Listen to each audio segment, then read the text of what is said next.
Georgie, it's great to see you today. Hey, Jason. Georgie, you're a war commentator, and you've been doing some really great analysis over at Ukraine Matters. Now, when you've been looking at the last couple of weeks at the battlefield, there's been a lot of dramatic news that doesn't look good for Ukraine. What's been going on? Well, it has been dramatic, Jason, is it? Despite all of the expectations that with the Kharkiv Offensive happening in the north and failing miserably, Russia has dedicated some significant resources to it, and Ukrainians were able to counteract. The unfortunate truth is, which a lot of the analysts and a lot of experts are coming down to right now, is that situation on the front line is trying to be salvaged by Russia, where they are pulling all the resources that they have into the directions that they find possibilities to advance, such as, for example, around Avdiivka, Ocheretina axis, around Toretsk, and around Chasiv Yar. Ukrainians, despite a lot of their drives that they got from the start of the summer when they got help from the United States with the passing of the security assistance bill and with some deliveries of weapons, a lot of the weapons deliveries have still been in process, and the conscripts that Ukraine has been mobilizing in the recent months with newly found optimism, it's still going to take a certain time for them to get trained. So we're expecting that to come by the end of August, maybe end of September, somewhere around that area. Until that time, Russia has still the advantage in resources and manpower, and they're utilizing it quite well, specifically around the Avdiivka direction. The general there is a bit more capable than an average Russian general, at least what we're used to thinking about them. So the situation is not great, but it's not terrible yet. There are movements of Russians, and they're about to reach the main Ukrainian defense lines. So it sounds pretty bad. Do you think that Russia is on the verge of making significant gains? Well, it's definitely bad for a lot of people that are following this war day-to-day basis. We all are very invested. We all feel very emotional, and it's very, very distressing for people that really care for Ukraine. However, right now, a comment from General Syrsky, the commander-in-chief in Ukraine, has been making rounds in Ukrainian society, where he was stating that Russia is making some small gains around the Ocheretina axis. And while Russia is having pretty significant gains comparatively to what we've seen in the last year and a half, overall, me and my community, we did a little bit of calculating. The area that Russia right now is attacking, the region, is called the Donetsk region. In that Donetsk region, in the last month, Russians, with all of their power, with concentrating all of their forces, having this advantage where Ukraine is in this situation where it just doesn't have the resource support that they want, where they're stretched and tired all across the front line. And Russia right now is just throwing a lot of resources, specifically from their stockpiles, to push forward. In the month of July, Russia has advanced 92 square kilometers of Ukrainian land. It's a terrible thing because the battles are very bloody, people are dying. It's horrible to read, watch, follow. It's very, very emotional. However, is 92 square kilometers a lot or not? Well, we estimated that the Donetsk region that Russia is trying to capture right now, more than 30% of it is still not captured, and I'm being generous to Russians here with estimates of percentages. If Russia continues with the same success tempo every month going forward, they will only need 7 years and 2 months to capture the one region of Donetsk. So is it advances a lot? It's a lot for people that are following this. However, when we zoom out, when we try to understand, well, how Ukrainians are defending this, like, are they trying to, because winning a war, and it's not the same as winning a battle for a specific settlement. We want every settlement, every city to be defended by Ukrainians. But if the goal of Ukrainian command and General Syrsky is to win the war and at the end kick the Russians out, then I think what they're doing right now with the lack of resources is pretty good. That's interesting. So things really are not so rosy for Russia as one would think if they read the news. But things aren't going so well for Russia either domestically. Back in Russia, there's more and more news that their economy is having significant problems. The key interest rate has just moved from 16 to 18% and is projected to even go higher. There's a lot of economic turmoil within Russia. What have you heard?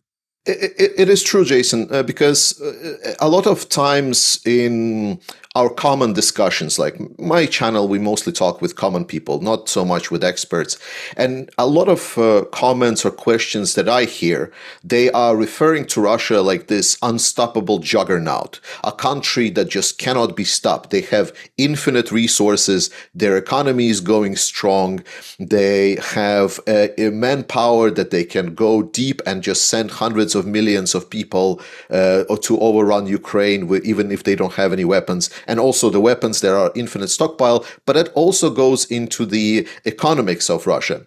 But the reality is, when you listen to the experts that are actually following Russia, that are studying deep what's happening in the Russian economy, that the situation doesn't really look that great. And just recently, we finally started seeing what the experts were stating about. To put the long story short, all of those doom and gloom predictions that a lot of the economic experts were stating that the sanctions will bring to Russia, they didn't happen. At least we didn't think it happened. In reality, Russia just traded in their future prosperity to delay the effect of these sanctions, hoping that they will maybe win the war, that they will be able to normalize the relationship. But now it's getting to the stage that slowly but surely that goodwill, that war chest of economy, that good economy that Russia had to sacrifice, is slowly running out. The head of the central bank, Elvira Nabiullah, has been really stating with the words that no ordinary Russian citizen could ever speak publicly, such as Russian economy is going into stagflation, that we're going to expect a big decrease in the economic output, that inflation cannot be stopped. Those are very damning things for a long-term projection of the Russian economy. It's not to say that the Russian economy is about to collapse. I think people that are stating that are a little bit optimistic about what's going to happen. But we're already seeing in the latest reports from the Russian more or less not independent, but let's just say economically focused analytical agencies that are trying to analyze the real picture in Russia, because they are doing it for businesses.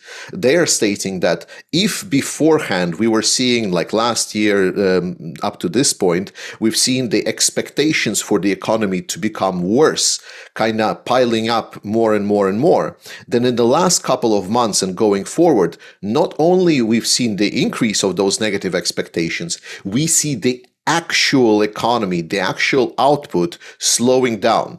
The truth is that all of the Russian quote-unquote economic growth is literally Russians having a war chest that Putin prepared for this war.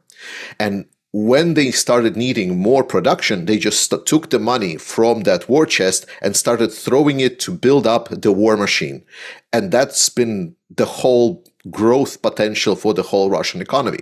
The problem is that the war chest is also running out. So not only the real economy is slowing down, that is goes beyond what is Russia is producing. For example, Gazprom is now reporting nonstop that they are in deep minuses with their projections of the projections are really bad. Really, really bad. Like specifically Gazprom. Just recently they released internal ones, but I'm not going to go delve deep in that. It's bad. So things are looking bad for Russia, and that's a good thing. Looking ahead, though, what do you see happening on the battlefield? What other sort of changes can we expect to see in the near term? Well, Ukraine is expecting to, like, the biggest problem for Ukrainian military right now, in a large sense, is the lack of personnel. This has been highlighted by many high-level, high-profile experts. And we're expecting that by September, end of September, the newly trained, mobilized will come in and situation will start to get a bit of an improvement. But more importantly, And what drives my frustration the most is obviously the policies that we're following with not supplying Ukraine with enough of things from the get-go. The deliveries of weapons that we have promised have been lacking. The promises for building production, this is my pet peeve for as a European, that our production output is still lacking. The factories that we're building are not being built fast enough. And this is important not because Ukraine is important inherently. Obviously, a lot of us care. But when I talk with a lot of people, and some people can just empathize with Ukrainians, they can understand what is it pain, how terrible it is to lose their child, their friend, their mother, or someone else to just bombing at night. When you wake up, your apartment burns, and then you try to call your father nonstop, and the phone never answers. Some people can empathize with this, but other people struggle with this. That's how our psychology works. We're tribal animals, and that's how we evolved. So for those people, I say, well, then let's talk about what's important for us. And what's important for us is to make sure that our security is number one.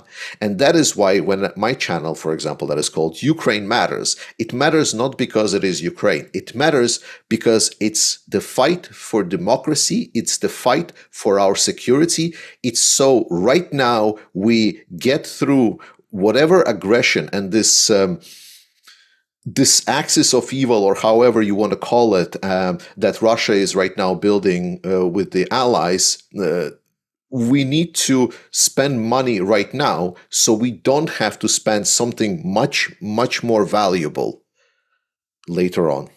So let's go into that a little bit further.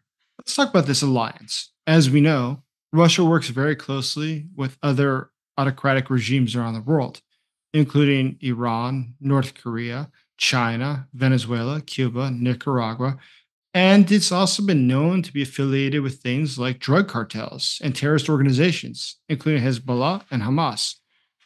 What do you make of this global alliance that Russia is engaged in? This alliance is still trying to find its footing. We are still living in the remnants of the world that was driven by the results of the Second World War, where we had, and Cold War as well, the US-centric, Western-centric world, where we have the super state organizations such as United Nations that were setting out what should be the rules of, for example, warfare, what should be the rules of civilized countries operating with the countries that don't act as civilized, such as North Korea. And with the current changing situation in the world, it's Russia and these alliances that they're trying to build right now with Iran, where they're having a success, with North Korea, where they're having a success, with China, they're trying to build it. Chinese, unfortunately, right now are in a little bit of a tough situation because of their internal economy and because Chinese economy is so dependent on the Western forces, Western goods. They are not jumping into that alliance as well. But I will guarantee you, if they would not be in this economic situation, they would be already fully on board with Russians and everything. They're trying to find their footing. They're trying to challenge the world order. And that's why I underscore that it is crucial for us, if we want to live in the peace-dominated world, where we saw unprecedented prosperity flourish all throughout the world. Yes, there has been wars, there has been very, very bad things happening.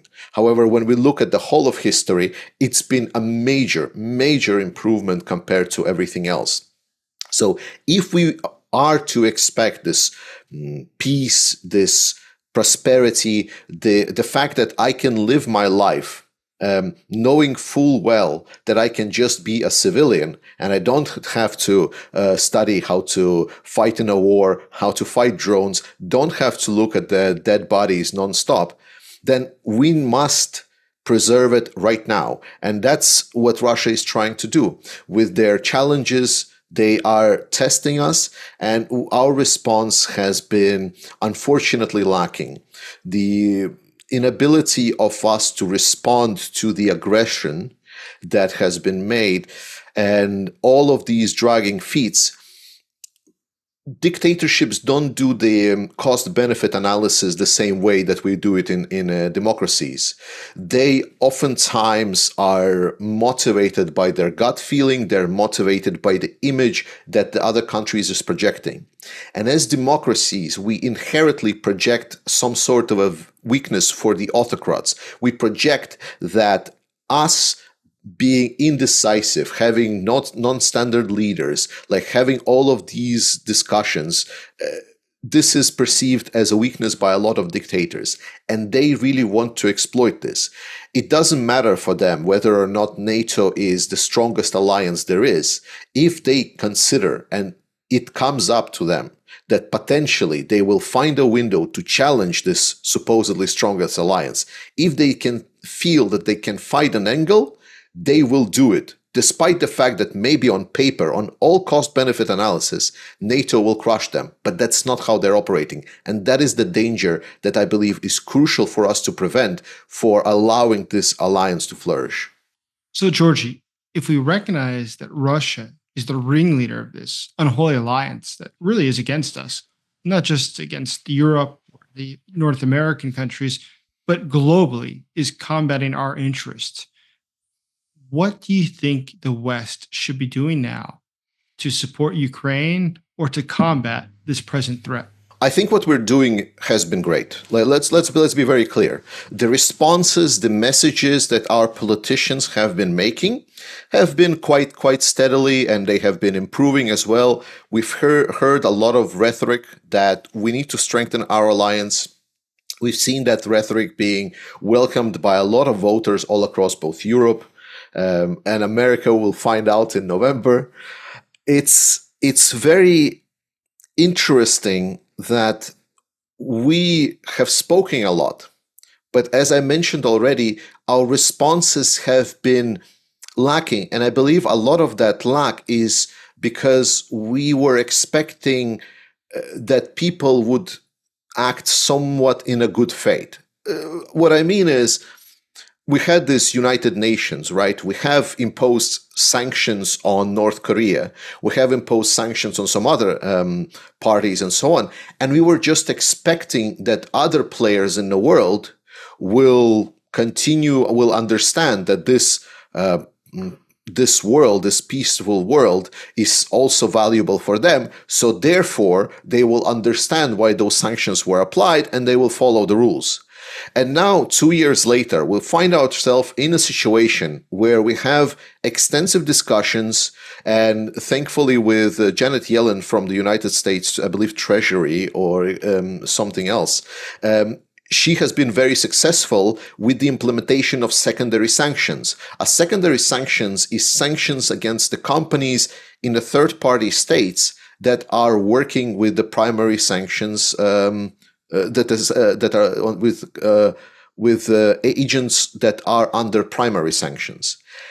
And we would not need secondary sanctions if we would think through on how do we implement and impose the primary sanctions.